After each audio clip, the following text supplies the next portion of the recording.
In the grim darkness of the far future, there is only war. And sometimes the war doesn't come to you. Sometimes a storm rolls across the sky and stays there for a century. And the worst part isn't the storm, it's what happens to the people underneath it while nobody's watching. Hey, I'm your brother from the void, and this is Tales from the Void.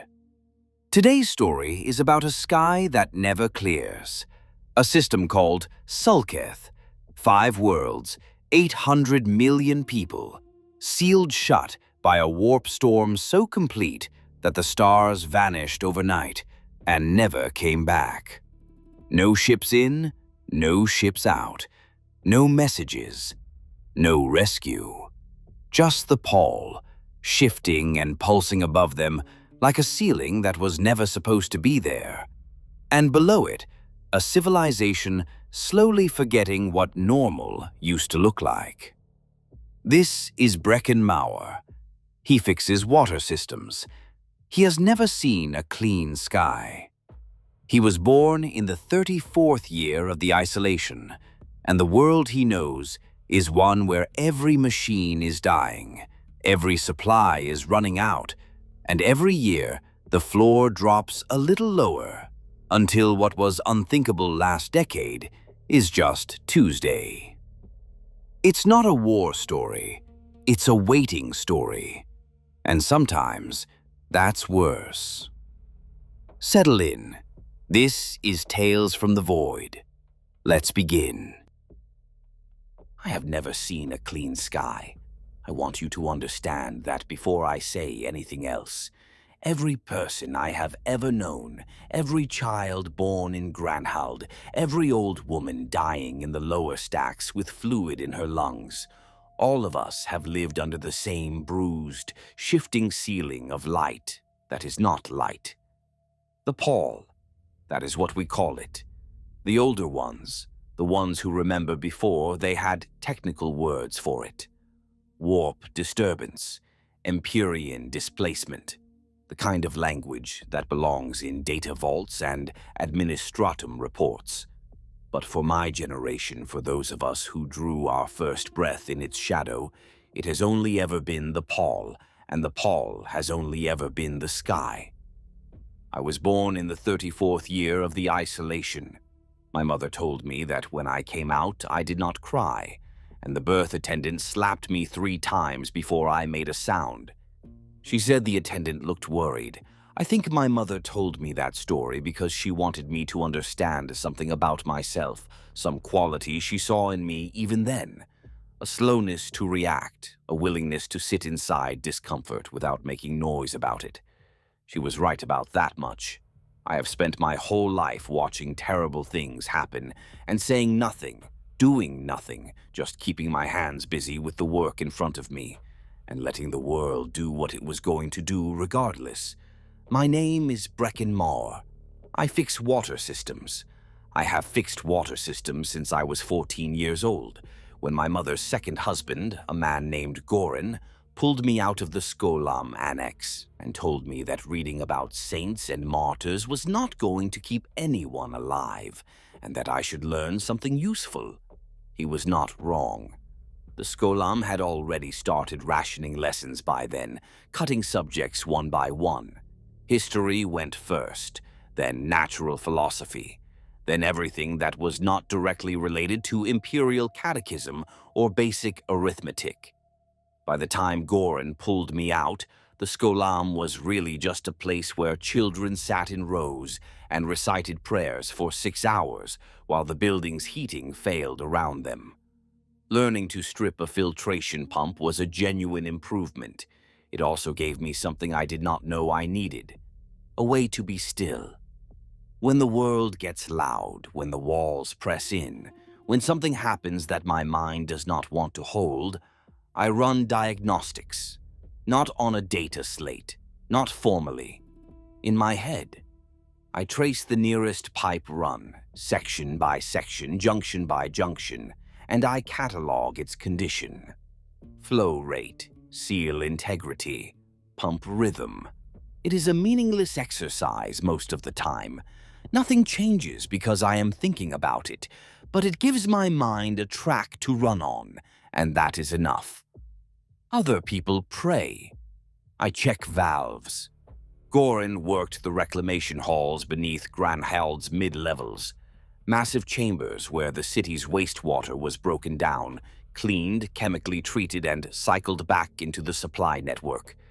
Thousands of kilometers of pipe, hundreds of processing vats, pump stations, chemical injectors, membrane filters the size of cargo haulers, all of it slowly, steadily failing.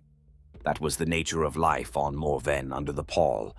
Everything still worked, but everything was also dying. Seals cracked, components wore thin, replacement parts ran out, and then you learned to fabricate what you could from scrap and pray over what you could not. Gorin taught me to listen to the pipes, to put my hand against the metal and feel the vibration, to know from the pitch and rhythm whether a pump was running clean or struggling. He had good hands, Gorin, patient hands. He died when I was 22 from a ruptured ulcer that the medici could not treat because the last stock of surgical adhesive had been used 8 months prior on a Defense Force officer's wife. That is Morvenne. The important people get the last of everything, and the rest of us make do until we cannot. I should tell you about Morvenne itself, because you will not understand what happened to us unless you understand what we were. Before the pall, Morvenne was classified as a civilized world, which in imperial terms meant it was not important enough to be a hive, not productive enough to be a forge, not holy enough to be a shrine, but substantial enough to warrant a governor and a tithe grade. 800 million people spread across 3 major population centers: Granhald in the northern temperate belt, Solwyn's Landing on the coast of the Moric Sea, and Port Kelward in the equatorial zone. We manufactured mid-grade textiles, processed chemical compounds for agricultural use on other worlds, and assembled components for las weapon power cells. Nothing glamorous, nothing essential. The kind of world that the Imperium would miss the way a man with 1,000 servants might miss the one who polished his third-best pair of boots. Eventually, perhaps, if someone reminded him. The Sulketh System had 5 points of significance. Morvenne was the population center. Brenneth Minor was our agri-world, smaller, rougher, but it grew the grain and protein stock that fed our cities. Cathdrus was the shrine world, home to the processional of the Burning Stair, an Ecclesiarchy installation that drew pilgrims from 3 subsectors. Foundry Station Isk Aurem was an orbital manufacturing platform, tethered to one of the outer moons, producing ship components and hull plating. And Sulketh Quartus was a mining operation, deep crust extraction on a world with almost no atmosphere, pulling out raw ore and rare minerals. 5 pieces, 5 functions, all of them dependent on each other, and all of them dependent on the wider Imperium in ways that none of us truly understood until the pall came down and the dependencies turned to wounds. I do not know the exact date the pall descended. Time under the pall is soft. Without external reference points, without astropathic contact, without ships carrying standardized chronometers, our clocks drifted. What I know is what my mother told me, and what her mother told her. The sky changed fast. One day the stars were there, and the next they were not. In their place was the pall, a shifting, slow-moving veil of color that does not behave as color should. It is not red or purple or green, though at times it shows shades of all 3. It moves like smoke, but it is not smoke. It pulses like something alive, but it is not alive. It is there, always there, and after a while you stop looking up, because looking up only reminds you that the universe has sealed you inside a room with no door. The first years, I am told, were not so bad. Governor Varethus Sulm was apparently competent, rationing imposed, the planetary defense force mobilized for logistics. The astropathic choir tried to send messages through the pall. Some claimed to hear faint responses. This gave people hope. Hope is useful in small doses. Over long periods, unanswered, it turns rancid, a poison that makes people angry at reality for refusing to match what they were promised. By year 10, the rationing had tightened. By year 15, the first food riots had broken out in Port Kelward. By year 20, Governor Sulm was dead, officially from a wasting illness, though my mother said everyone knew it was his own hand that ended it. His son, Aldrin Sulm, took the seat, and Aldrin was not his father. Aldrin was a man who believed that the pall was a test from the God Emperor, a crucible through which the faithful would be purified and the unworthy would burn. He said this from the balcony of the governor's residency, while people below him were eating processed cellulose because the grain stores were running thin. I was not born yet when he gave that speech, but I have heard it repeated so many times by so many different people, always with the same bitter edge, that I feel as if I was standing in the crowd. My mother, Sevra, was a textile worker in one of Gran Hall's mid-level manufactoria. Small and sharp-faced, she had a way of looking at you that made you feel like she had already decided what she thought of you and was just waiting for you to catch up. My father was a dock hauler, killed in a storage collapse when I was 2. I do not remember him. My mother did not talk about him much. She talked about Gorin more, even after Gorin died. She outlived Gorin by 6 years, then died of a respiratory infection that the Medici could not treat because they had run out of antibiotics a month prior. I was 28. I carried her to the reclamation-level crematorium myself because the body collection crews were behind by 3 days. Growing up in Granhald under the pall was not a childhood in any sense that people from the wider Imperium would recognize. The difference was the completeness of our isolation. On a hive world or a fortress world, life might be brutal, but there is context. Ships overhead, broadcasts from other systems, goods flowing in from trade routes, the knowledge, however distant, that you exist inside something larger. Under the pall, we had none of that. Morvenne was the entire universe. 5 worlds, and the space between them was shrinking every year as fuel reserves dwindled and the intersystem vessels broke down one by one. I remember my childhood in fragments. The humming of the loom hall when my mother brought me to work because the Skolam was closed for a water shortage. The taste of protein cake, which was not cake at all, but a dense gray block of reconstituted nutrients that tasted the way I imagined hull plating would taste. The first time I went down into the reclamation halls with Gorin, how the sound of the pumps was so loud and so constant that it replaced my heartbeat for a while. The pall light coming through the narrow windows of our hab unit, casting everything in a color that was not quite anything. A light that made familiar things look slightly wrong, like seeing your own hand reflected in dirty water. And the noise. Granhald was never silent. The machines ran day and night, the ones that still worked pushing harder to compensate for the ones that did not. When a machine stopped, you noticed. When a whole section of the grid went dark, the silence that followed was not peaceful. It was the silence of something going wrong, the silence that came before the scramble to fix it, to reroute, to patch, to keep the whole thing limping forward for another day. I think the thing that shaped me most was not any single event, but the accumulation of small failures. A filter membrane that could not be replaced, so we bypassed it and the water tasted different for a month until people stopped noticing. A heating coil that burned out in the Skolam, so one room was cold all winter, and the children wore their coats during lessons.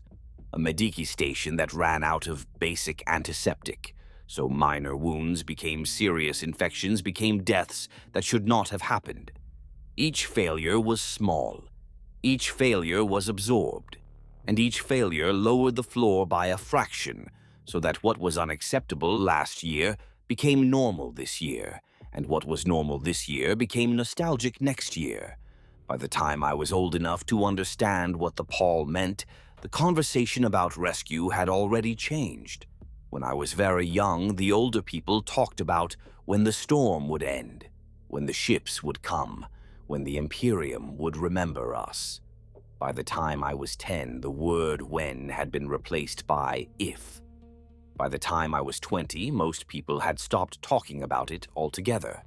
The Imperium was something that existed in the catechisms and the sermons and the faded murals on the Ecclesiarchy buildings, but it had the quality of myth. The Emperor protects, the preacher said, and we mouthed the words back. But I think for my generation, those words meant something different than they meant for the people who remembered the time before. For us, the Emperor was an idea, a story, a face painted on walls in colors that were flaking away. We believed in him the way you believe in the ground beneath your feet, not with passion, not with fervor, but with the dull acceptance that it was there and that nothing would change if you doubted it. The older generations had faith that burned. Ours was faith that simply sat, like sediment at the bottom of a tank, too heavy to stir. I was 30 years old when I first heard the word spoken aloud. Abandoned. Someone said it in a food queue, barely loud enough to hear, and the people around her went very still. The old woman was taken away by the provost wardens that evening, but the word was out, and words are harder to contain than people. Abandoned. It spread through Granhald like damp through old plaster, and it was the most dangerous word on Morvenne, not because it was treasonous, but because it was plausible. Let me tell you about the water, because the water is how I understood everything else. Granhald sits in a basin between two low mountain ranges. Before the pall, the city drew its supply from deep aquifers and surface runoff. By the time I was born, the surface systems had been failing for a decade. The pall did something to the rain. It still rained, but the water was not clean. It carried traces of something the analyzers could not categorize, something that tasted faintly of copper and left a residue that had to be scrubbed away by hand. The aquifers were still good, but finite, and we were drawing faster than they could replenish. The reclamation system bridged the gap. Everything recycled. Gray water from hab blocks, industrial runoff, even condensation scraped from deep-level corridor walls. All of it flowed through kilometers of pipe into the processing halls where I worked, and there it was, stripped, filtered, treated, and sent back up. On a good day, the system recovered 70%. On a bad day, closer to 50%. The missing percentage was loss, evaporation, leakage, contamination too severe to treat. Every year, the gap between what Granhald needed and what it had got wider. I worked Section 9, which handled processing for the eastern mid-levels. About 200,000 people depended on our output. My crew was 7 people at full strength, which we had not been at in years. By the time I was in my mid-30s, we were down to 4, and one of those was Betan Vor, who was 63 and whose hands shook so badly she could not hold a spanner without bracing her wrist against the pipe housing. She was still the best diagnostician we had. She could listen to a pump and tell you which bearing was going before any gauge showed a reading. I asked her once how she knew, and she told me that after 40 years the machines talked to her. I thought she was joking. I was not entirely sure she was. The other 2 on my crew were Harden Lusk, a quiet man 10 years older than me, who had lost most of his hearing in a pipe burst and communicated primarily through gestures and written notes, and Wren, a girl of 17 who had been sent to us because she had been caught stealing from the mid-level food stores, and the provost wardens had given her the choice between labor service and punishment detail. Ren was angry in the way that young people on Morvenne were angry, which was not the hot, explosive anger of someone with options, but the cold, compacted anger of someone who has looked at the rest of their life and seen nothing in it that they chose. She did good work, though. She had fast hands, and she was not afraid of the deep sections where the pipes narrowed and the air was thick with chemical vapor, and you had to crawl on your belly through spaces that felt like they were trying to swallow you. I liked Ren. I think she did not know what to do with that, being liked. It confused her, and confusion made her work harder. There was one more person I should mention, though she was not on my crew. Tesslee ran Section 12, the deep aquifer intake on the western side. She was my age, Paul-born like myself. I remember her from the work rotations, from the long shifts when the sections coordinated and the crew chiefs talked through the Vox relays along the pipe galleries. She had a voice that carried well through static, clear and unhurried, the kind that made you pay attention because it sounded like it meant every word. She was smarter than me, which is not false modesty. Tesslee saw patterns. She would look at supply reports and population figures and maintenance logs and see the trajectory of things. And she would say what she saw plainly. She told me once that Granhold had about 40 years of viability left. 30 if the aquifer levels dropped faster than projected. She said this the way I might say that a pump needed new seals, a fact that being upset about would not change. I should tell you about the faith, because faith was the architecture of everything on Morvenne, the invisible scaffolding that held the rest of it up. And when the scaffolding started to bend, everything built on top of it bent too. Under the Imperium, the Ecclesiarchy on Morvenne had been modest. A cardinal, a network of preachers, standardized liturgies. Faith flowed through established channels, and the channels kept it clean. The Paul destroyed the channels. The cardinal, blessed Ophoris, died in year 12. Her successor, Confessor Aldaith Brone, was simply the most senior cleric remaining, appointed by no synod. He was sincere and completely unprepared. The first change was small. Brone adjusted the liturgy to address the Paul directly, adding prayers for deliverance and passages about the emperor's trials. This was reasonable, pastoral.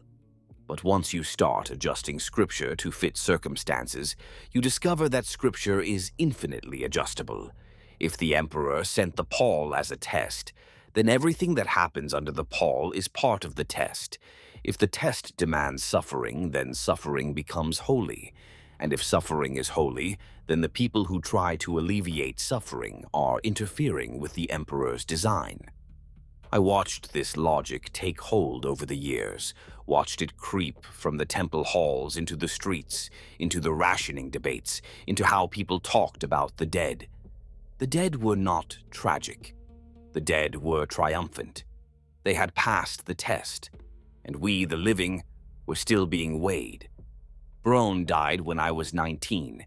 His successor was a woman named Prelate Durenne Shale, and Durenne was not Brone. Where Brone had been sincere and overwhelmed, Durenne was sharp and deliberate. She understood that faith on Morvenne was no longer a supplement to imperial governance. It was the only governance that people truly responded to.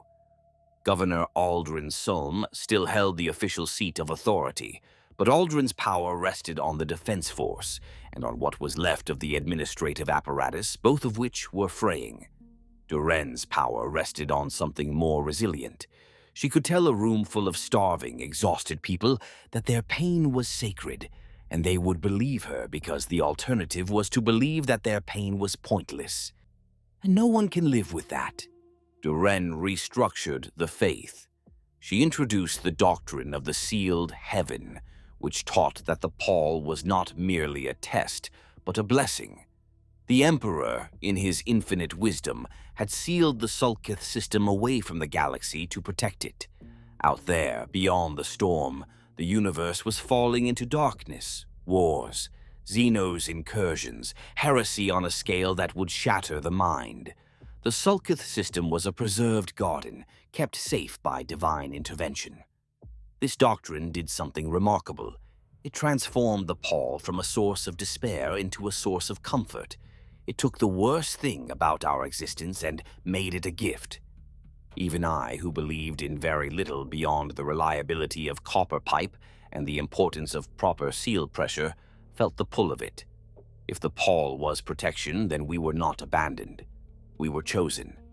And being chosen, even for imprisonment, is better than being forgotten. Not everyone accepted the doctrine. The governor's administration pushed back because the doctrine undercut their authority. Some of the older citizens called it a perversion of the true faith. But Duren was patient, and Duren had the temples, and the temples were warm, and the sermons were long, and the prayer halls gave people a place to sit that was not their cramped hab units. And slowly, year by year, the doctrine of the sealed heaven became the dominant faith on Morvenne.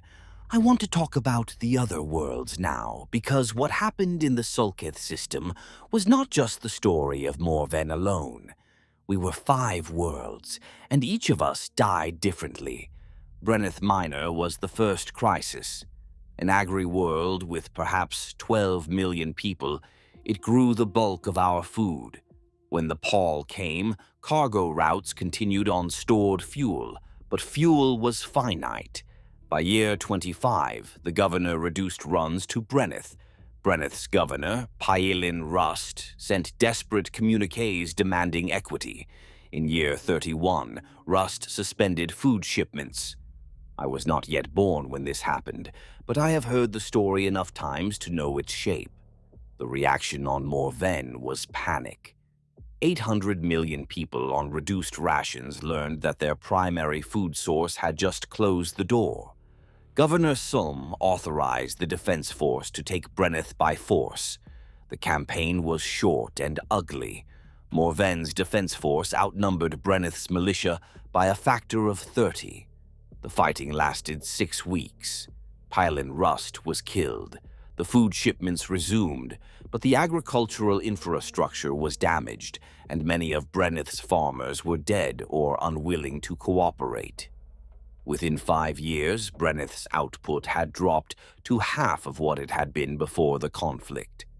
Within 10 years, the soil was dying because the crop rotations had been abandoned in favor of maximum extraction. They were strip mining the land for food, and the land was running out. Cathedrus, the shrine world, went a different way. I learned about it the year my mother would not leave her cot for weeks. She had been devout in the quiet way people are when faith is more habit than fire. And when the stories came through about Cathedrus, she would lie in her cot and recite the catechism under her breath as if trying to prove she was not like them. What I know comes from the last vessel cruise and garbled Vox transmissions. Cathedrus had perhaps 2 million people, mostly clergy, for the processional of the burning stair. When the Paul came, they turned inward. Rituals that had been annual became daily. Fasting became constant. Self-mortification became the dominant expression of faith. The last reliable reports around year 45 described a world where the entire population had become a single, continuous act of penance. They prayed without stopping. They bled without healing. The great cathedral complexes were draped in banners of human skin offered willingly by the faithful. After year 45, Cathedrus went silent. One day there were transmissions, and the next day there were not. Foundry Station Isk Aurum was the quietest loss. An orbital platform, 30,000 workers and their families, manufacturing hull plating that was useless without external trade. You cannot eat hull plating. Around year 40, the station's beacon went dark. A survey vessel 3 years later reported it intact but powerless. No life signs. The vessel did not dock. Goran told me about it once, when I was still a boy. He said a man he had known, a welder, a good one, had transferred to Isk Aurum the year before the Pall. Goran never said his name, he just said 30,000 and went back to his work. Sulketh Quartus lasted longer than expected. The mining world was harsh and its population was small, perhaps 80,000, all of them deep-crust workers accustomed to hardship and isolation. They had their own water recycling, their own hydroponic systems, and a grim self-sufficiency born from working in conditions that were already marginal. Quartus sent irregular vox bursts to Morvenne for decades, terse reports of production figures and personnel counts that read like the logs of a machine, rather than messages from living people. The numbers declined steadily. 80,000 became 60, 60 became 40. The last transmission from Quartus that I personally heard about, and I heard about it because Tesslee told me, came around year 60. It was a single line, repeated 3 times. Do not send anyone. We are managing. After that, nothing. But that was not quite true. There was one more transmission 20 years later, and I did not learn about it from Tesslee because Tesslee was gone by then. I learned about it from a Vox operator in the governor's compound who had been quietly drinking himself to death and who told anyone who would listen because he could not keep it inside any longer. Around year 80, the receivers had picked up a burst from Quartus. Same frequency, same encoding, the same words. Do not send anyone. We are managing. Identical. Except that the voice was different. Not a different person, a different kind of voice. The operator said it sounded like something trying to remember how a human voice was supposed to work, getting the words right but missing some quality that he could not name. And the message contained a detail that should not have been there. It referenced the food riots on Morvenne, the riots that had happened on Morvenne 5 years earlier. Quartus had no way of knowing about the riots. Quartus had been silent for 20 years. The operator filed a report. The report was buried. Nobody wanted to think about what was in those tunnels, listening to things it should not have been able to hear. I have been telling you about systems and worlds and politics, and I realize that I have made it sound as if life on Morvenne was nothing but decline. That is not the whole truth. People lived. Between the failures and the shortages, they formed bonds, raised children, argued about meaningless things, and found ways to fill the hours that were not consumed by work or worry. Eventually, no matter how bad things are, you get bored of being afraid and you make dinner. Tesslee and I became something. We were not married because marriage on Morvenne had become a bureaucratic process tangled in ecclesiarchal requirements that most people did not bother with. We were 2 people who chose to be in the same room more often than not, and who spoke to each other with the honesty that comes from knowing someone well enough to stop performing. She moved into my HAB unit when she was 32, or I moved into hers. The units were identical, 6-meter boxes with a cot and a washstand. The only difference was that hers had a window. We took hers. Through that window we could see the Pall. Tesslee liked to watch it, which most people avoided. She said the patterns had a logic to them if you watched long enough. I told her she was imagining things. She said probably, but imagination was free. We did not have children. This was a decision we made together, though decided is too strong a word. We simply agreed that bringing a new life into Granhald would be an act of cruelty disguised as hope. The population was already larger than the infrastructure could sustain. The Ecclesiarchy under Duren Shale had begun preaching about the virtue of sacrifice, about how the truest offering to the Emperor was the denial of personal desire for the good of the community. This was aimed at reproduction, though Duren never said so directly. Some resented it, some were relieved. I was in the second group. Tesslee did not talk about it at all, which meant she had feelings about it that she had decided were not useful to express. The mutations started appearing when I was in my late 30s, or rather, that is when people started talking about them openly. They had probably been present for years, hidden, denied, explained away. The pall had been overhead for nearly 70 years, and for 70 years the population had been breathing pall-touched air, drinking pall-contaminated water, eating food grown under a sky that was not a sky. Whatever the pall carried, it was instus. Inside the stone, the metal, the soil, inside everything. And after 70 years, it was starting to show. The first cases that I personally witnessed were in the lower stacks, among the deep workers who maintained the foundations and the waste processing systems below, even the reclamation halls. These were people who spent their lives in enclosed spaces with poor ventilation and high exposure to recycled water and air, and their bodies were the first to express what the pall was doing to all of us. Extra fingers. That was the most common early sign. An additional digit, usually small, usually non-functional, growing from the side of the hand or the base of the thumb. Some of the deep workers had 2 or 3 extras per hand, and they had learned to use them. I saw a woman in the sub-foundation levels who had 7 fingers on her left hand and could manipulate pipe fittings with a dexterity that none of us with the standard 5 could match. She did not seem distressed by it. She seemed, if anything, practical about it. More fingers, better grip. That was the deep worker attitude. You used what you had. But extra fingers were the gentle end of it. Other changes were less benign. Skin that grew in patches of gray, thick and insensitive to touch, almost like a callus but covering entire limbs. Eyes that developed a faint luminescence in low light, a milky glow that was visible in the dark sections of the pipe galleries. Bones that curved in places where bones should not curve. Not painfully, not disablingly, but visibly, giving people silhouettes that were subtly wrong.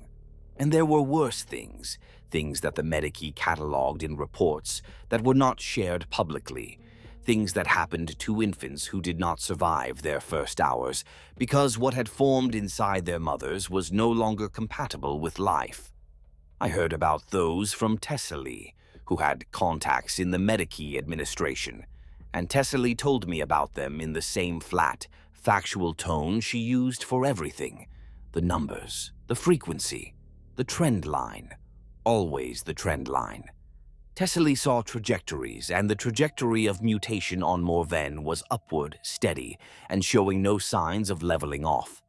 The Ecclesiarchy responded as it always responds to things that do not fit the doctrine. Duren Shale declared the mutations to be marks of sin, signs that the affected individuals had been found wanting in their faith, and that the Emperor was expressing his displeasure through their flesh. This was convenient for the doctrine of the sealed heaven, because it provided an explanation for suffering that did not require questioning the pall itself. The pall was still a blessing. The mutations were a personal failing. The afflicted could seek purification through prayer, penance, and in severe cases, voluntary exile from the community. Exile meant the lower stacks, the deep levels, the places where the infrastructure was most decayed and the living conditions were worst. It meant being pushed down and out into the dark, where your changed body would not trouble the sight of the faithful. I watched this happen, and I said nothing. I tell you this not as confession, but as fact. I saw people I had worked alongside, people whose hands I had shaken, people who had shared rations with me during long shifts. I saw them marked and moved and pushed into the depths, and I did nothing because there was nothing I could do that would not have resulted in the same thing happening to me. That is not courage. That is survival. And survival on Morvenne was not a noble endeavor. It was a series of small, quiet betrayals of the kind of person you might have been if circumstances had allowed it. There was a man in my section, Ed Devar Lund, who had been a reliable worker for as long as I had known him. Steady hands, no complaints, the kind of person who showed up and did the job and went home and did it again the next day. Around year 70, Edivar developed a growth on the back of his neck, a raised mass of tissue that pulsed faintly, like a second heartbeat. He hid it under his collar for months. When it was discovered during a routine medici check, the Ecclesiarchy enforcers came for him the same day. I was working a parallel shift when they took him. He looked at me as they led him past my station, and the look was not accusation. It was understanding. He knew I would not help him. He knew why, and his face said that he accepted it, which was worse than anger would have been, because acceptance meant he had already done the arithmetic on his own worth and come up with the same answer the rest of us had. In the middle of all this, in the midst of the slow collapse and the fear and the faith that was bending into something sharp and unrecognizable, a voice emerged from the last place anyone expected. The astropathic enclave. I need to explain this. When the pall came down, Morvenne's astropathic choir was cut off. The choir had been modest, perhaps 24 sanctioned psychers. When the pall severed their connection, most suffered. Some went mad. Some died. A few withdrew into themselves entirely. By year 20, the choir was down to a handful. By year 40, 3. By year 51, her name was Marith Calder, and the people of Granhald called her the Serene. I did not meet the Serene until I was in my 40s, but I had heard of her long before that. Everyone had. She was, depending on who you asked, a saint, a prophet, a madwoman, or a fraud. She lived in the upper levels of the governor's compound, in the chambers that had once housed the full choir, and she claimed consistently and without variation that she could still hear the emperor's voice through the pall. Not clearly, not as words, but as a presence, a warmth, a guiding light that she could feel the way you feel the sun on your skin, even with your eyes closed. She said the emperor was aware of the Sulketh System. She said he had not forgotten us. She said that when the time was right, the pall would part, and his servants would come for us, and everything we had endured would be rewarded. Prelate Duren despised her. On the surface, the Serene's message aligned with the Doctrine, but Duren understood something I was slower to grasp. The Serene was not reinforcing her authority, she was replacing it. If the Emperor's voice could be heard directly through a living conduit, then Duren's entire theological framework became unnecessary. The governor's administration, now led by Aldren Sulm's daughter Corith, who had assumed the seat after her father's death in year 58, maintained the Serene as a political asset. Corith was pragmatic, a thin woman who wore her father's oversized signet ring on a chain around her neck, and spoke in clipped, precise sentences as if words cost fuel and she was rationing. She did not particularly care whether Marith Calder was genuine or delusional. As long as the Serene's message kept people calm and counterbalanced Duren's influence. Duren controlled the temples and the Doctrine. Corith controlled the defense force and the rationing system. The Serene existed between them, belonging to neither, used by both, and trusted by the population in a way that neither the governor nor the prelate could match. I went to see her because Tesslee asked me to. Tesslee had been tracking the mutation data, running her own informal census through her contacts in the water sections and the medici, and the numbers were telling her something that she wanted to confirm. She asked me to visit the Serene, to sit in one of the public audiences that Marith held in the old choir chambers, and to watch. Not to listen to the words, to watch. Tesslee wanted to know what I saw when I looked at the Serene with the eyes of someone who spent his life reading machines, reading the way a system behaves when something inside it is going wrong. So I went. I climbed to the upper levels of the governor's compound, and the contrast was jarring. The upper levels were maintained, the lights worked, the walls were clean. The air did not taste of chemical reclamation. It was like stepping into a memory of what Morvenne had been before, preserved in a pocket while everything below it decayed. The audience chamber was a wide, domed room with seating arranged in concentric circles around a central platform, and on the platform was a chair, and in the chair was the Serene. She was old. That was the first thing. Older than anyone I had seen in years, because people on Morvenne did not get old. They wore out. They broke down. They died of things that should have been treatable. But Marith Calder was old in a way that suggested not decay, but endurance, as if her body had simply refused to give in. She was thin, her face drawn tight over sharp bones, her eyes covered by a cloth binding in the manner of astropaths whose sight had been sacrificed during the soul-binding process. Her hands rested on the arms of the chair, nearly still, or so I thought at first.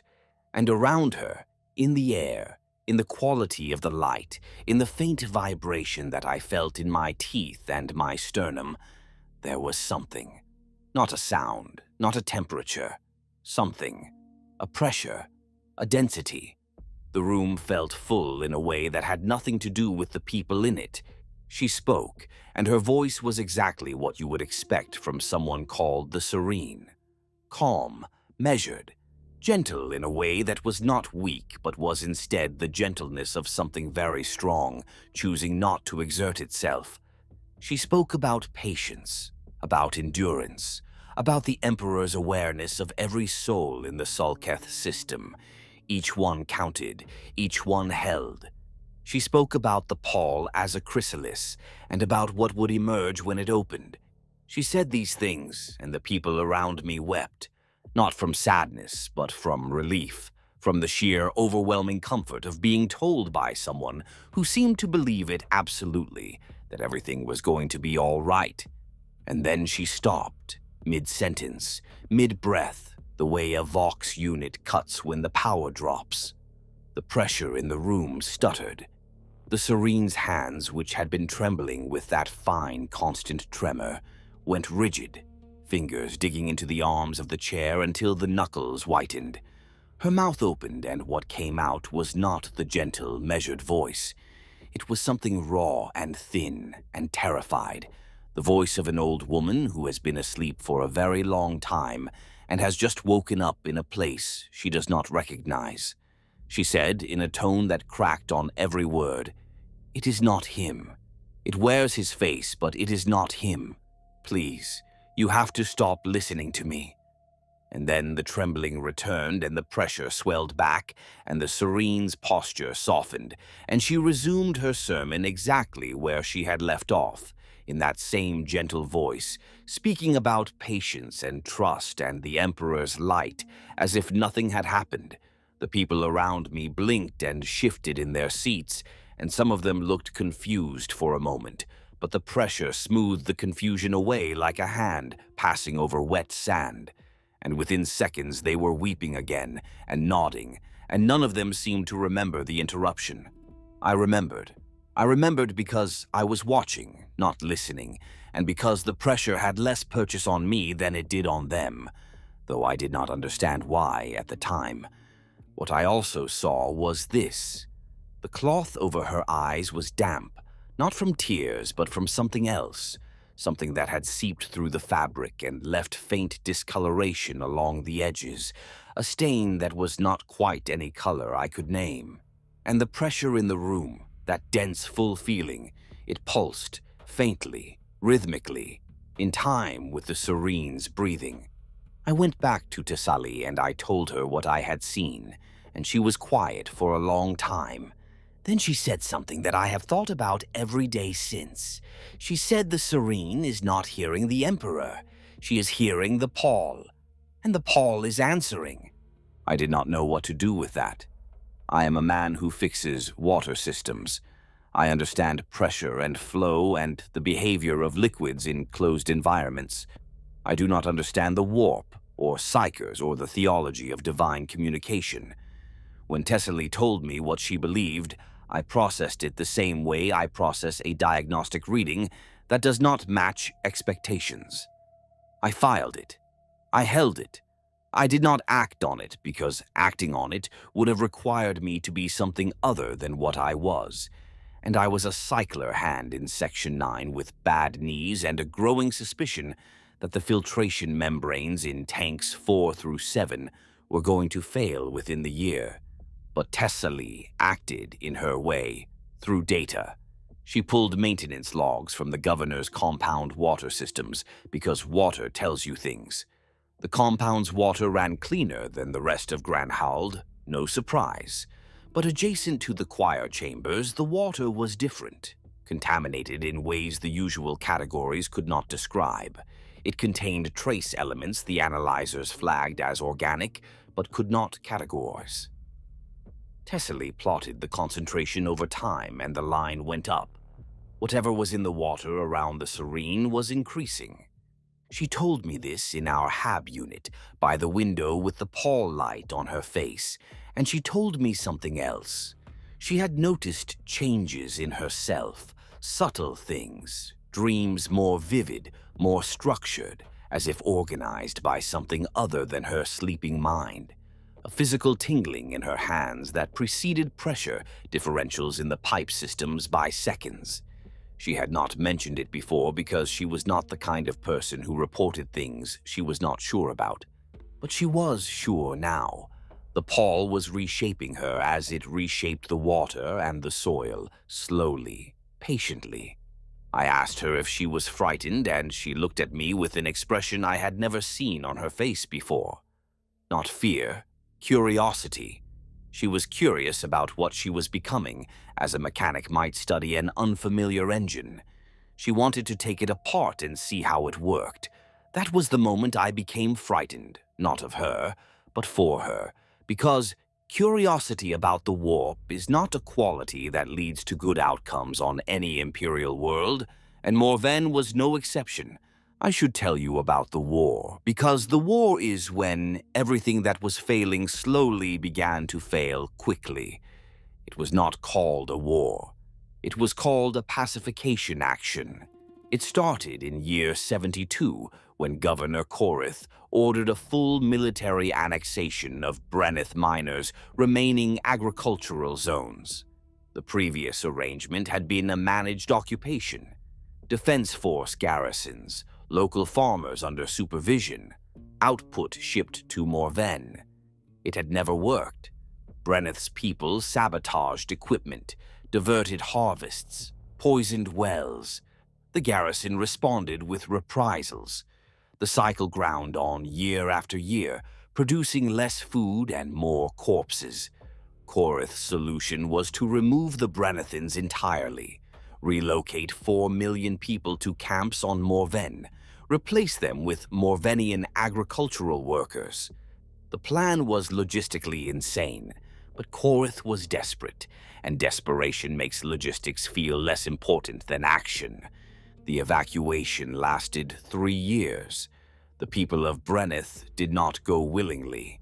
The Defense Force troops were Paul-born, young, trained for internal enforcement. They were scared, and scared people with weapons do terrible things. I did not go to Brenneth. I stayed in Granhald, doing my work. But the war came home. The Brennethan refugees arrived in waves, packed into cargo holds, sick, malnourished, furious. They were housed in the lower stacks alongside the exiled mutants, and the combination was exactly as unstable as you would expect. The Morvennian workers sent to Brenneth could not replicate what the Brennethans had done, because farming is a relationship with land that builds over generations. Yields dropped, rationing tightened, and in the food queues, the anger that had been building for decades found enough pressure to vent. There were riots in year 75, not the small, contained disturbances of earlier decades, but genuine upheaval. Thousands of people in the mid-levels, many of them Paul-born, attacked the rationing stations and the ecclesiarchal offices. They did not have weapons, mostly. They had tools, piping, improvised clubs. The Defense Force responded with live fire. I do not know how many people died because the numbers varied depending on who was providing them. The administratum said 200. The Ecclesiarchy said it was a regrettable but necessary act of order. The people in the lower stacks, the mutants and the Brennethans, said nothing because nobody asked them. Tesslee and I survived the riots by being underground when they happened. We were in the reclamation halls running an emergency bypass on a main trunk line that had developed a crack, and by the time we came up, the fighting was over, and the corridors were being washed down by provost work gangs. The water that ran through the drains was pink. I stood there looking at it, and my mind did what my mind always does when the world becomes too much. Section 9. Trunk line, primary. Flow rate nominal. Seal at junction 12 showing microfracture, schedule for next shift. Pump 3 running hot, bearing wear. 60 days to failure. I ran the whole diagnostic standing in that corridor with pink water running over my boots, because the alternative was thinking about where the color came from. After the riots, the balance of power shifted. Governor Korith still held the seat, but her authority was hollow. The defense force was stretched thin between the Brenneth occupation, the lower stacks containment, and the newly necessary mid-level patrols. Prelate Duren moved into the gap, expanding the ecclesiarchal enforcers into a parallel security force answering to the temple hierarchy rather than the governor. The doctrine of the sealed heaven hardened into something less like theology and more like law. Mutation was sin, dissent was heresy. Duren did not need to seize power formally. She simply occupied the spaces where power had collapsed, as water fills a crack. And through all of it, the Serene continued to speak. Her audiences grew larger.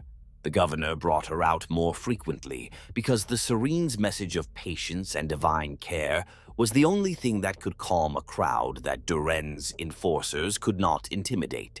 The Serene sat in her chair and spoke in her gentle voice, and the people listened and were soothed, and the pressure in the room pulsed in time with her breathing, and the stain on her eye binding grew darker, and I noticed, though I could not prove it, that the people who attended her audiences most frequently seemed to change.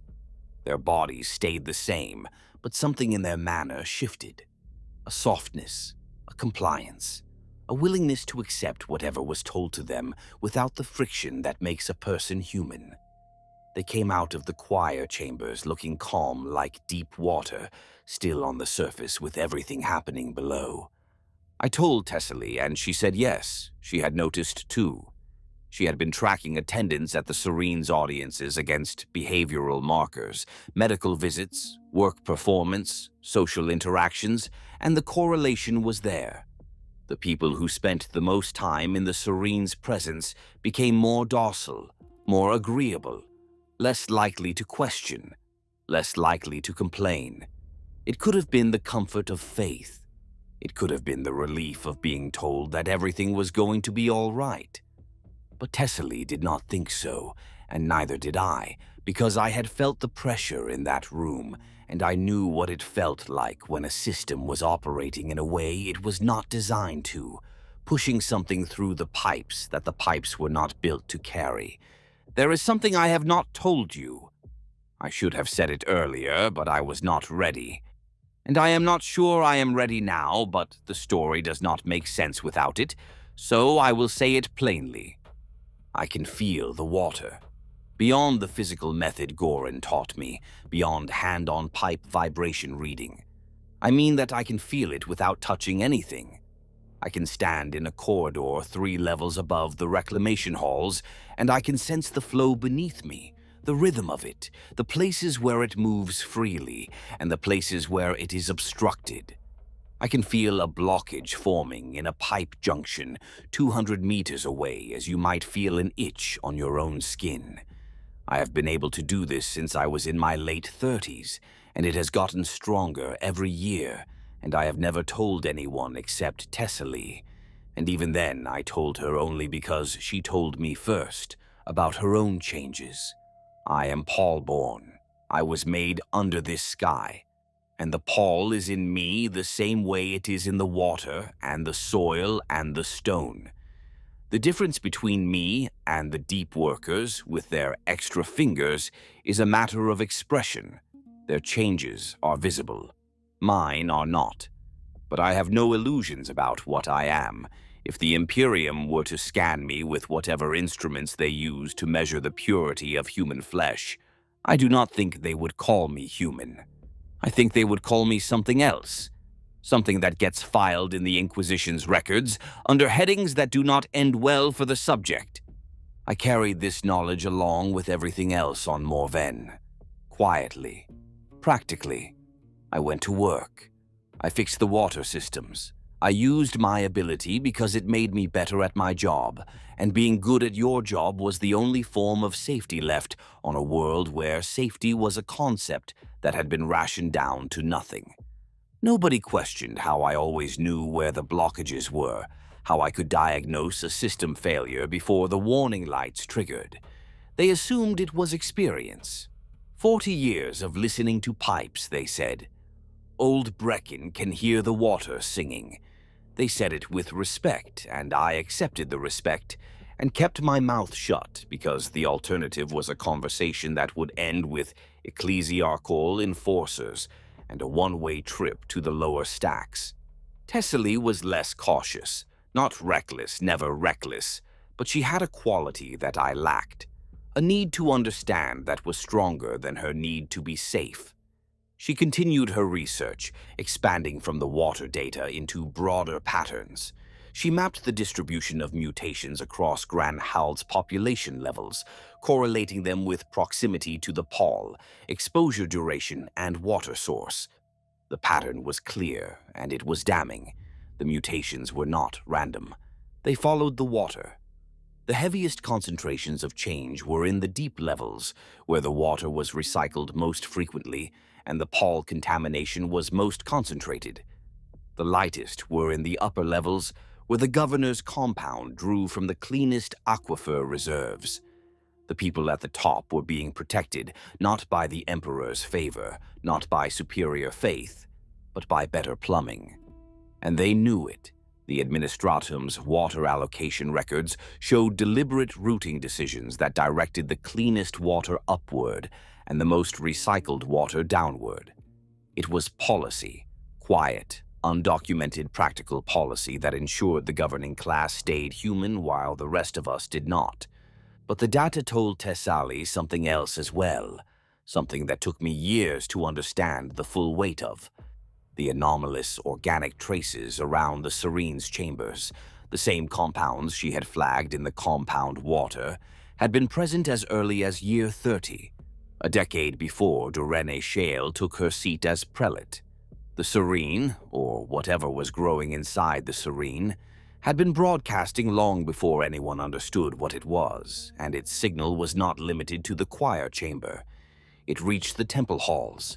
It reached the dreams of the faithful. Dorene Shale, who believed herself to be the architect of a new theology, had been a receiver. The doctrine of the sealed heaven was not her invention. It was a message, planted so deep in her mind that she mistook it for inspiration. The Paul did not just isolate us. It managed us. It told us to be still through the only language we would accept: faith. She was going to present this. She had assembled the data into a formal report, the kind of document that the old administratum would have filed and stamped and distributed through channels, and she intended to bring it to Governor Korith directly. Tesslee believed that Korith was rational enough to see the implications. If the mutations were driven by water quality, they could be mitigated. Not reversed, probably not reversed, but slowed. The processing could be improved, the filtration updated, the distribution equalized. It would not fix the Paul. Nothing could fix the Paul. But it could buy time, and time was the only currency Morvenne had left. I told her not to. I stood in our HAB unit, and I told her that bringing this data to anyone in the governing structure was the same as painting a target on her own back. because the data did not just explain the mutations, it proved that the leadership had been deliberately allowing them to happen, not through malice, necessarily, through prioritization, through the cold arithmetic of resource allocation that values some lives over others. But the result was the same, and the people responsible would not react to being exposed by saying thank you and changing their policies. They would react as powerful people always react when their decisions are held up to the light. They would make the light go away. She listened to me, and I could see in her face that she understood what I was saying and that it did not change what she was going to do. That was Tesslee. She was not brave in the way the sermons describe bravery, the charging into fire kind. She was brave as a structural beam is brave, holding its position because that is what it was built to do. She took her report and she went to the governor's compound, and I went to work in the reclamation halls, and I spent the entire shift feeling the water beneath me and listening for something wrong and not being able to tell whether the wrongness I felt was in the pipes or in my own chest. She did not come home that night. She did not come home the night after.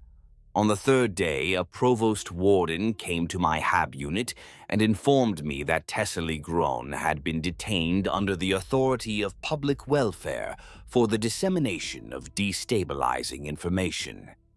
He said I could submit a petition for visitation through the Administratum Bureau on the 4th level. I filed the petition. It was denied. I filed it again. Denied. On the 4th attempt, they let me see her. I do not know why. Perhaps someone in the Bureau felt a flicker of something human, or perhaps they wanted me to see what I saw, because what I saw was worse than any refusal.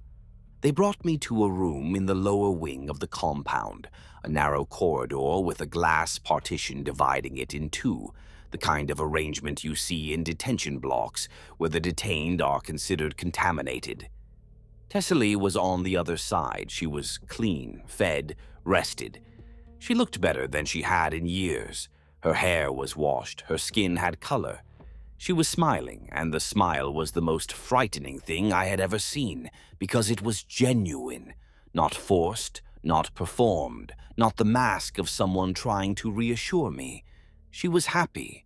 She pressed her hand against the glass, and she told me that she understood now. She said the Serene's chamber was not a prison. She said it was the first place on Morvenne where she could feel clearly, where the noise stopped and the patterns she had always sensed became sharp and whole. She said she could feel the entire city through the water, the way I had described it to her in private, but broader, deeper, more complete. She said it was beautiful. She said she was sorry she had not come here sooner. She said these things with Tesslee's voice and Tesslee's face and Tesslee's eyes, and I stood on my side of the glass, and I ran diagnostics in my head, junction by junction, flow rate by flow rate, because if I stopped, I was going to put my fist through the partition. The woman on the other side of the glass was Tesslee, and she was not Tesslee. And the difference was that Tesslee would never have called anything on Morvenne beautiful. That was how I knew. Whatever the Serene was feeding on, it had already started. I did not see her again after that. I learned, through channels that I will not describe because the people who helped me are still alive, that Tesslee had been moved from the holding facility to a secure section adjacent to the astropathic chambers, adjacent to the Serene. This is when things became clear to me in a way that I wish they had not. Governor Korith was not simply maintaining the Serene as a political tool. She was feeding her, not with food, not with water, but with people, specifically with people who had demonstrated Paul sensitivity, people whose changes were not physical but perceptual, people who could feel things they should not be able to feel, who dreamed structured dreams, who sensed the warp not as a distant abstraction but as a physical presence. Tesslee's report had not been a threat to the governor because it exposed the water policy. It had been valuable because it identified Tesslee herself as someone with abilities that the compound wanted to harvest. The Serene was not a single woman. She had been once 60 years ago, when Marith Calder was the last surviving astropath in the system. But Marith Calder was long dead. The thing that sat in the choir chamber and spoke with that gentle, measured voice was something that had grown from her, or through her, or in the space she had occupied. It was sustained by proximity to Paul-sensitive individuals, drawing from them, feeding on whatever the Paul had put into their flesh and their minds, and in return it broadcast that pressure, that dense, full feeling, that signal of calm and compliance that kept the people of Granhald docile enough to govern. I learned this not from documents or data, but from Wren. Wren, who was no longer the angry girl I had taken onto my crew, but a woman approaching 30, still fast, still not afraid of the dark. Wren had a contact in the compound's maintenance crew, a man who serviced the ventilation systems in the upper levels, and who had seen things he should not have seen. He told Wren, and Wren told me, because Wren was the kind of person who could not sit on information that made her angry. And this made her very angry. The people brought to the Serene's chamber did not come out. That was the simple, terrible fact of it.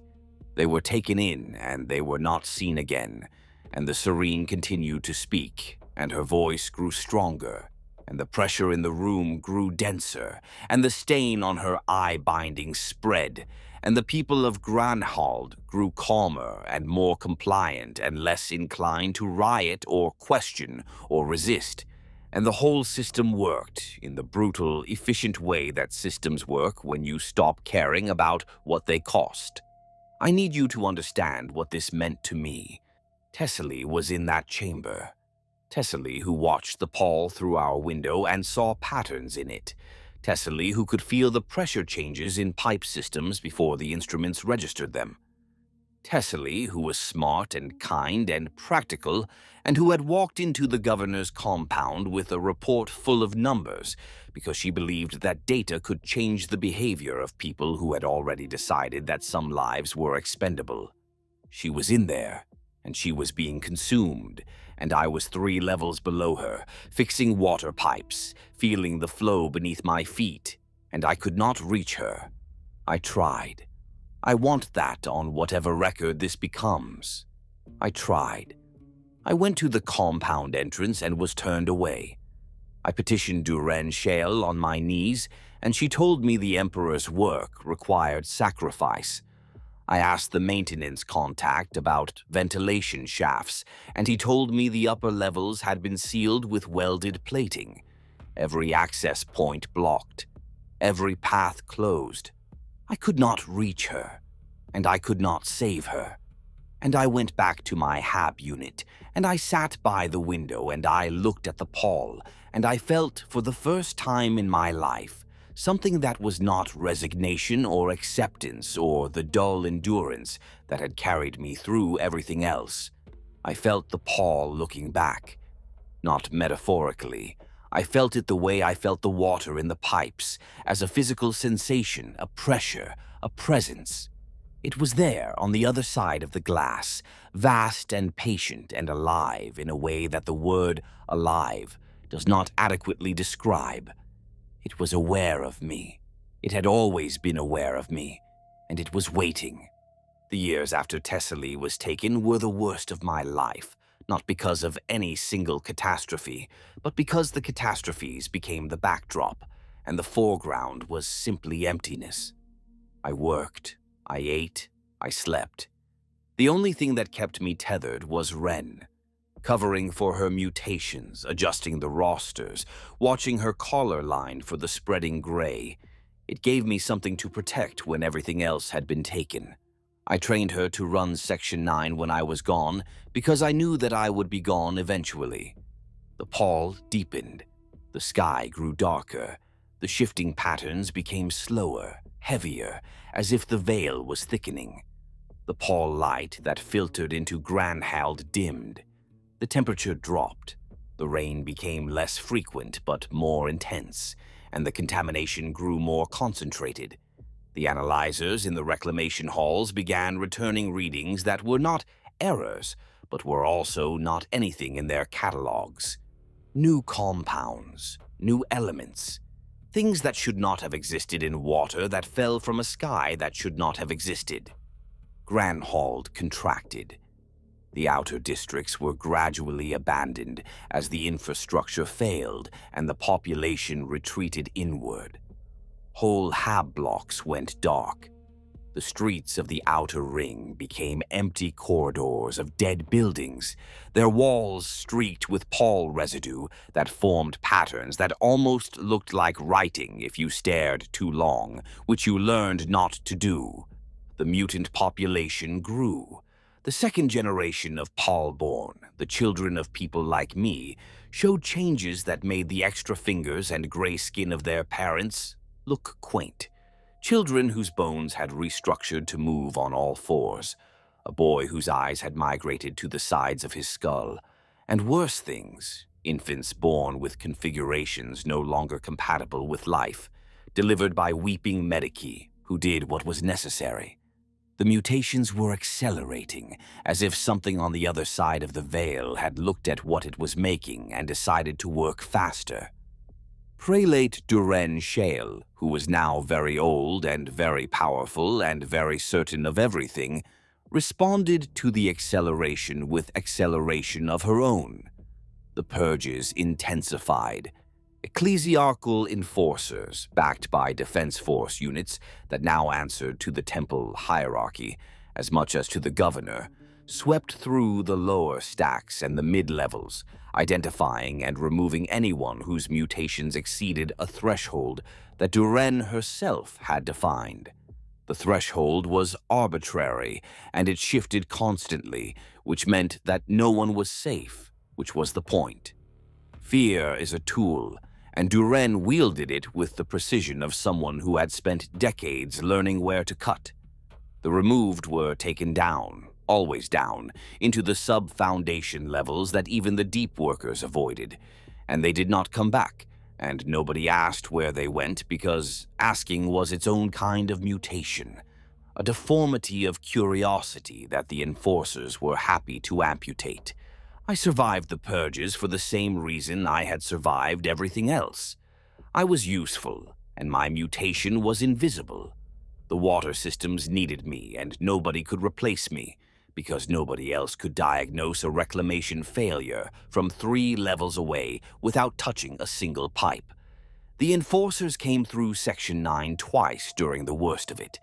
Both times I stood with my hands at my sides and my face blank, and I recited the catechism when asked, and I let them inspect my fingers and my skin and my eyes, and they found nothing, because there was nothing to find. My changes were inside. My changes were in the space between my mind and the water, in the ability to sense flow and pressure across distances that should have been impossible. You cannot see that. You cannot measure it with the instruments the Ecclesiarchy used. So I passed, and I kept passing, and I kept working, and I kept my mouth shut, and every morning I woke up and felt the water moving beneath the city, like blood in a body, and I said nothing about it to anyone. Ren was not so fortunate. It started small, as it always did. Around year 79, I noticed her rubbing the back of her neck during shifts, a habitual gesture that I assumed was tension. Weeks later, she showed me. A patch of skin behind her left ear, no larger than a coin, that had gone gray and dense, the same thick callus-like tissue that the deep workers developed. She looked at me when she showed me, and her face was the face of someone who has been carrying something heavy for a long time and cannot carry it alone anymore. I told her to keep her collar up. I told her I would adjust the shift rotations so she would not be present for the next scheduled inspection. I did these things without hesitation, and I did not examine what they meant about me because examining it would have meant confronting the fact that I was hiding a mutant from the Ecclesiarchy, and that was a line I had already crossed by the time I realized it was there. For 2 years, I covered for her. I scheduled her into the deep sections during sweep days, the crawl spaces and tunnel junctions where the enforcers would not follow. I altered the section roster to show her on leave when inspections were announced. The gray patch spread slowly from behind her ear to the side of her neck and down across her shoulder. She wore high collars and kept her hair long, and she worked harder than anyone on the crew, as if effort could compensate for what her body was becoming. I think she believed that if she was indispensable enough, the system would choose to overlook her. She was wrong about that. Systems do not make exceptions. People make exceptions, and people on Morvenne had stopped making exceptions years ago. In year 81, during a routine sweep that I had not been warned about in advance because the warning channels had broken down along with everything else, an enforcer caught her in the main hall. He pulled her collar aside and saw the gray. He checked her pupils and found the asymmetry that I had known about for months. They took her. I was 10 meters away, working on a valve coupling, and I watched them take her. And she looked at me not with the understanding I had seen on Edivar's face years earlier. She looked at me with something worse. Gratitude. She was grateful for the 2 years I had given her. 2 years of hiding, 2 years of pretending, 2 years of being human on borrowed time. And she was thanking me for it with her eyes as they led her away. I put down my tools. I walked to the lead enforcer. I said that Wren was essential to the section's operation and that removing her would compromise water service for 200,000 people. He looked at me and he said that the Emperor's purity was more important than water, and I said nothing else because there was nothing else to say that would not have put me next to her. They took her down. I went back to my valve coupling. I finished the repair. I logged it in the section journal. And then I sat on the floor of the reclamation hall, and I pressed my palms against the stone, and the water answered. I did not mean for it to happen. I was not trying to do anything. I was just sitting there with my hands on the floor and my eyes closed, and the taste of metal in my mouth, and the pipes around me groaned. The sound started low, a deep vibration in the walls and floor, and then it climbed. And the pipe I had just been working on shuddered in its housing, and a joint 3 meters to my left split open and sprayed a fan of gray water across the walkway. Further down the hall, a pressure valve popped and began shrieking. I could feel it happening, feel the system reacting to something that was coming from me, a pulse of something that was not pressure in any physical sense, but that the pipes read as pressure, and they were failing under it. I pulled my hands off the floor as if the stone had burned me. The groaning stopped. The valve sealed itself as the anomalous pressure dropped. The split joint continued to leak, a slow weep of water that pooled on the decking and ran toward the drain. I sat there, shaking, staring at my hands, and I understood something that I had been avoiding for years. I was not just sensing the water. I was in the water. My mind was threaded through the system like a contaminant, and when my control slipped, the system felt it. I ran a diagnostic in my head. Section 9, trunk line, junction by junction. Flow rate, seal integrity, pump rhythm. I did this until my hands stopped shaking and my breathing slowed, and the taste of metal faded. Then I got up, and I repaired the joint I had broken, and I told no one what had happened, and I added it to the long, growing list of things that I carried in silence. Year 89. I was 55 years old, and I felt every year of it in my joints and my back, and the persistent cough that came from decades of breathing reclamation hall air. But I also felt, with increasing clarity, things that had nothing to do with my body's age. The water sense had expanded. I could feel moisture in the walls, in the soil beneath the foundations, in the clouds above the city. I could feel the pall rain forming before it fell. I could feel the water table shifting in the aquifers, the slow geological movements of liquid through stone that happened over months and years, but that I perceived as a continuous living flow. The city was a body, and its water was its blood, and I could feel every vein and artery. It was in this year that I made the only deliberate choice of my life that mattered. I kept seeing Wren's face as they led her away, the gratitude in it, and the gratitude was worse than any accusation, because it meant that 2 years of hiding was the most anyone had ever done for her, and it was not enough. I had spent decades being passive, being invisible. Tesslee was gone. Wren was gone. Gorin, Betiane, Harden, Edivar, all gone. I was alone with the water and the knowledge that the upper levels were drinking clean, while the lower stacks, where the mutants and the Brennethans and every other discarded life on Morvenne had been pushed, were drinking poison. Tessalee's data had been right. The mutation gradient followed the water. The people at the bottom were changing fastest because they were the most contaminated, and they were the most contaminated because someone in the administratum had decided, decades ago, to route the cleanest supply upward. I changed the routing, gradually, invisibly. I did it as the original policy had been implemented, quietly, incrementally, without announcement. Over the course of 6 months, I adjusted the valve configurations in Section 9's distribution network, redirecting a portion of the cleaner aquifer water downward and cycling more of the recycled supply upward. I did it carefully enough that the chemical difference would register as normal variance in the upper-level analyzers, and I did it with a precision that only someone who could feel the entire network simultaneously could achieve. The upper levels got slightly worse water. The lower stacks got slightly better. Nobody noticed. Nobody was going to notice, because the people who managed the water policy had long since stopped caring about the details, and the details were where I lived. It would not reverse the mutations. It would not save anyone.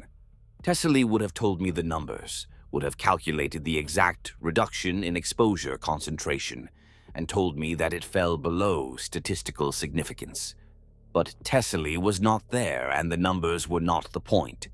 The point was that, for the first time in my life, I had used what the Paul had made me to choose something, not to survive, not to endure, to act.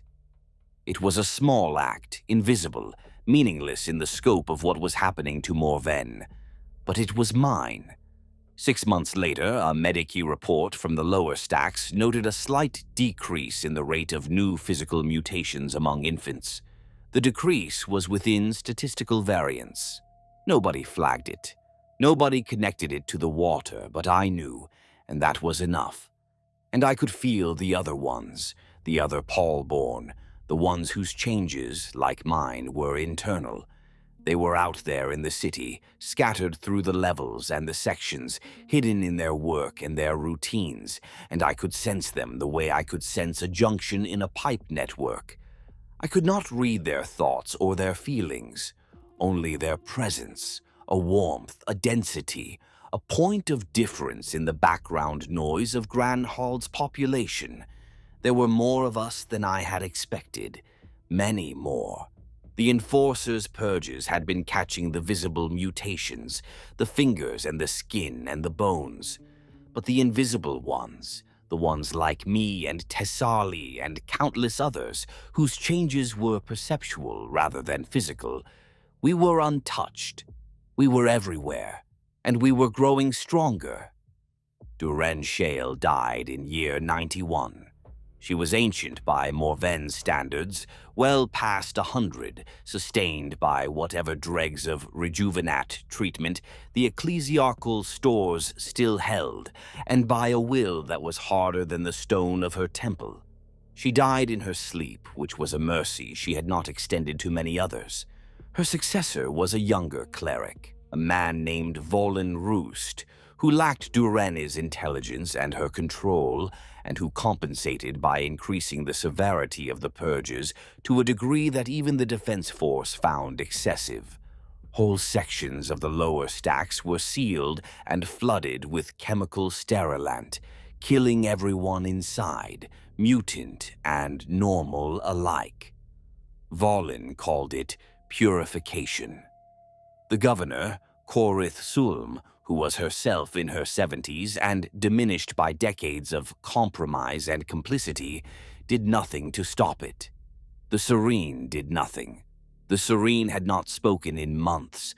The pressure in the choir chamber was so dense now that people who entered it collapsed, their nervous systems overwhelmed by whatever was being broadcast from that ancient chair. The thing that had been Marith Calder, or that had grown from the space she occupied, was still there, still functioning, but it had outgrown the need for speech. It communicated directly now, pushing its signal into the minds of everyone within range, and what it communicated was compliance, stillness, acceptance. Be calm, be still, everything is well.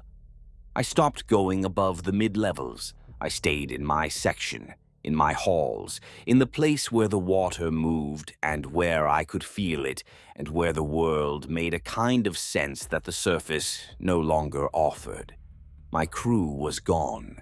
The newcomers who replaced them were faces I could not distinguish from the dozen others I saw each day, worn and hollow and focused on nothing beyond the next task. I was the last person in Section 9 who understood the full network, and I maintained it through a combination of technical knowledge and an ability that I had stopped pretending was anything other than what it was. I was a psyker, a low-grade, untrained, unsanctioned psyker, shaped by the Paul into something that the Imperium would have killed on sight. And I was keeping 200,000 people alive by feeling my way through their water supply with a sense that should not have existed. Year 96. I was sitting in my station at the end of a shift, entering log data into the section journal by hand because the data slates had stopped working years ago when I felt something change. Not in the water, in the air, in the pall. A shift, subtle but unmistakable, like the moment a fever breaks and the body begins to cool. I put down my pen and I went to the nearest exterior window 3 levels up, and I looked at the sky. The pall was thinning. It was subtle, too slight for anyone who had not spent their entire life under it to notice. But I had spent my entire life under it, and I noticed. The color was lighter. The movement was faster. The thick, heavy folds that had pressed down on Morvenne for nearly a century were loosening, pulling apart at the edges, and through the gaps I could see something that I had never seen before, and that took me a long time to identify, because I had no frame of reference for it. Darkness, true darkness, the darkness of empty space unfiltered by the Paul's glow, and in the darkness, points of light, small, sharp, unwavering. Stars. I did not know what they were at first. I stood at the window and I stared at these pinpricks of white, and my mind, trained to interpret everything through the language of machinery and systems, tried to classify them as indicator lights or distant lumens or reflections. They were none of those things. They were stars. The actual stars. The galaxy, showing through the thinning pall like a face glimpsed through a lifting curtain. Word spread. Within hours, people were crowding the upper-level windows and the rooftop access points, staring at the sky, pointing, shouting, weeping. People who had lived their entire lives under the pall, who had never seen a natural sky, who had been told by Duren Shael and her successors that the pall was a divine blessing and that the universe beyond was fallen and cursed. These people looked up and saw stars, and they wept because the stars were beautiful, and because beauty was something that Morvenne had been too busy dying to offer in a very long time. Prelate Volin Roust declared the thinning to be a sign of the Emperor's displeasure, a punishment for the sins of the mutant population, and he ordered an immediate intensification of the purges. Nobody listened. For the first time in decades, the Ecclesiarchy's grip on the population slipped, because you cannot tell people that the sky opening is a bad thing when the sky opening is the only good thing that has happened in living memory. People ignored the enforcers. They gathered on the rooftops and watched the pall recede, and the enforcers, many of whom were pall-born themselves and equally transfixed, did not stop them. Governor Coreth Sulm made a broadcast over the remaining Vox network. She said that the storm was ending, that contact with the Imperium would be restored, that rescue was coming. She said these things in a voice that shook, because wanting something that badly makes your voice betray you. I listened to the broadcast in my reclamation hall, standing among the pipes and the tanks and the machinery that had been my world for 40 years, and I felt nothing. Not hope, not relief, not joy. I felt the water beneath me, and I felt the pall above me, and I felt the space between them narrowing as the storm withdrew, and what I felt in that space was not the promise of rescue. It was exposure. The pall had been a wall, and walls work in both directions. They keep things out, but they also keep things in. And what Morvenne had become over the last century, what we had become, what I had become, was something that the wall had been hiding from the rest of the galaxy. 3 weeks after the thinning began, the astropathic receivers in the governor's compound, equipment that had been silent for a lifetime, picked up a signal. Not from the Serene, from outside, from beyond the pall. I did not hear the signal directly. Nobody outside the compound did. But the contents were shared, passed down through the administrative chain, and then through the Vox network, and then through the informal channels of rumor and repetition that moved faster than any official communication on Morvenne. The signal was fragmented. It had been degraded by the remnants of the pall, stripped of detail, reduced to its core components. But the core was enough. It was a beacon. An automated Imperial beacon, the kind that was placed at the edges of interdicted space. It was broadcasting on a standard frequency, in standard Imperial codes, and it was saying, in the dry, precise language of administratum classification, that the Sulketh System was designated perdita, lost, irrecoverable, all contact assumed severed, all population assumed expired. Any vessels entering the Sulketh corridor were advised to divert. The beacon had been placed decades ago, broadcasting into the pall for years, unheard until the wall thinned enough to let a whisper through. But there was a second layer to the signal, encoded beneath the standard perdita classification, and this was the part that the governor's compound did not share publicly, the part that leaked through a man I had known for years, the same maintenance worker Wren had introduced me to long before they took her. He was still alive, still servicing the upper-level vents, and still unable to keep his mouth shut when something frightened him. The secondary encoding was not a warning. It was a quarantine designation.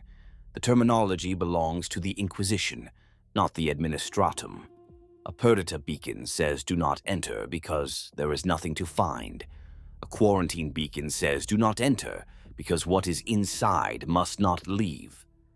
Someone in the Imperium, someone with the authority to deploy inquisitorial interdiction protocols, had known what was happening in the Sulketh System. Not guessed, known. And they had not sent rescue. They had placed a beacon around us like a seal on a containment vessel, and they had walked away. Designated perdita on the surface, quarantined underneath.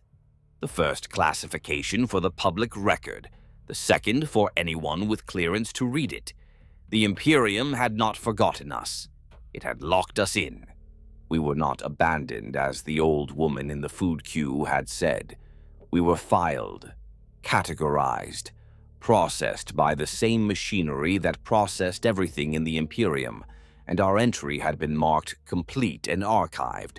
The Sulketh System was a closed file on a beacon that no passing ship would ever investigate. Governor Coreth Sulm died the night the beacon's contents became public knowledge. Heart failure, the medici said. I think it was simpler than that. I think she heard the word perdita, and something inside her that had been holding on for decades simply let go. She had governed Morvenne through its worst years by telling herself and telling her people that the Imperium would return, that the suffering was temporary, that the system mattered enough to be saved.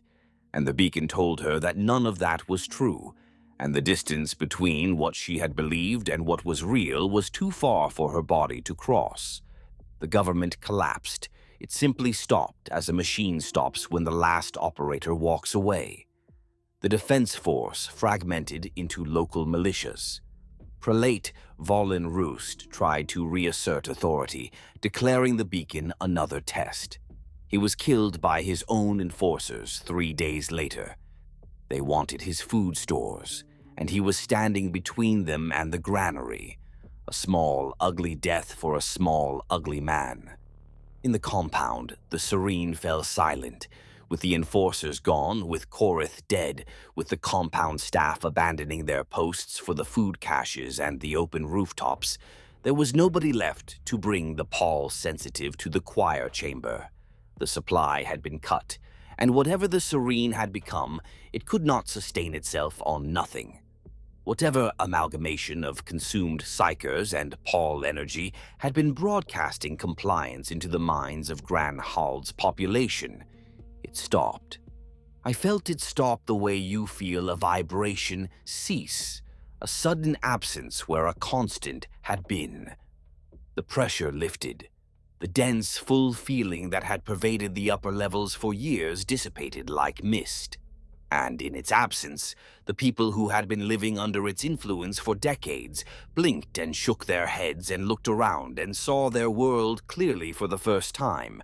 And many of them screamed because clarity is not always a kindness. I did not scream. I had never been fully under the Serene's influence, because whatever the Paul had done to me had given me a resistance to psychic pressure that I did not understand and had never tested. I simply felt the absence, noted it, and continued with my work, because the water systems did not care about politics or faith or the collapse of civilizations. The water needed to flow. The pumps needed to run. 200,000 people still needed to drink, and I was still the person who made that possible. But the Serene's silence did something that I had not anticipated. When the pressure lifted, the invisible ones, the Paul-born whose changes were internal, whose mutations were perceptual rather than physical, we felt each other. For the first time, without the Serene's signal drowning out everything else, we could sense one another clearly. Not as vague presences in the background noise, but as distinct points of awareness, each one bright and specific, like stars appearing through a thinning cloud. Hundreds of us, thousands, scattered through every level of Gran Hald, hidden in every section and every work crew and every hab block. We were there, and we were awake, and we were feeling the same thing at the same time. The Paul. Not as a wall or a curse or a divine blessing, as a medium, a living medium, dense with energy that was not entirely hostile, not entirely alien, but that was deeply, fundamentally incompatible with what humanity was supposed to be. The Paul had spent a century working on us, reshaping us, adapting us to its presence, and it had succeeded. We were not human anymore, not fully, not in the way that the Imperium would define human. We were something that had grown in the space between humanity and the warp, something that could exist in both and belong to neither. And the Paul had made us this way because the Paul was not a storm. It was a cocoon. I stood in the reclamation hall, surrounded by the machinery of water and survival, and I felt the truth of it settle into me like water filling a vessel. The Paul had not come to Sulketh by accident. Something in the warp had looked at 800 million human beings, isolated, frightened, their minds unprotected by the Astronomican's distant light, and it had seen raw material. A century of slow pressure, a century of refinement, culling the resistant, nurturing the susceptible, until what remained was not human but was not quite anything else either. Something that could hear the warp and not go mad. something useful. I thought of Tesslee, consumed in the Serene's chamber, her sensitivity harvested and folded into the broadcast that kept the city compliant. I thought of the deep workers with their extra fingers, adapting to their environment with the blind efficiency of organisms that do not know they are being shaped. I thought of Cathedrus, the shrine world, where the faithful had prayed themselves to death, and I wondered if they had prayed themselves into something else. I thought of Sulketh Quartus, the mining world that had sent its last message 20 years ago. Do not send anyone. We are managing. And I wondered what managing meant to a population of deep-crust miners who had spent 80 years sealed in tunnels beneath a pall-touched sky, changing in the dark, becoming whatever the stone and the warp between them decided they should become. I went to the window. I looked up. The pall was still thinning. Through the widening gaps, the stars burned cold and indifferent. The galaxy was out there, vast and brutal and utterly uninterested in what had happened to the Sulketh System. Somewhere, the beacon continued its broadcast. Perdita. Lost. Do not enter. Somewhere, an administratum clerk had closed our file and moved on, and the Imperium had turned its attention to the next crisis, the next war, the next world that mattered more than ours. The pall would clear, maybe in a year, maybe in 5, maybe in 10. The storm was ending, the way all storms end, not because anyone chose to end it, but because the energy that sustained it had been spent, had been used, had been invested patiently over a century into the flesh and minds of the people beneath it. The storm was ending because its work was done. I pressed my hand against the glass. The pall light played across my skin, and I felt it the way I felt the water, as a thing that was part of me that I was part of. Outside, the last rags of the storm shifted and folded, and in their movement I saw what Tesslee had always seen: patterns, structure, intent. And then I heard her. Not a memory, not the echo of a voice replayed by a grieving mind. I heard Tesslee. Her voice threaded through the pall like a current through deep water, clear and unhurried, as she had sounded on the Vox relays during coordination shifts. She did not say words. She was past words. But I understood her the way I understood the water, through sensation, through pressure, through the language of flow and direction. She was in the pall. She was part of it now. Part of whatever the Serene had been building, whatever network of consumed minds and harvested sensitivity had been woven into the storm's fabric over decades. She was there, and she was not suffering, and she was not Tesslee, and she was telling me something that I already knew.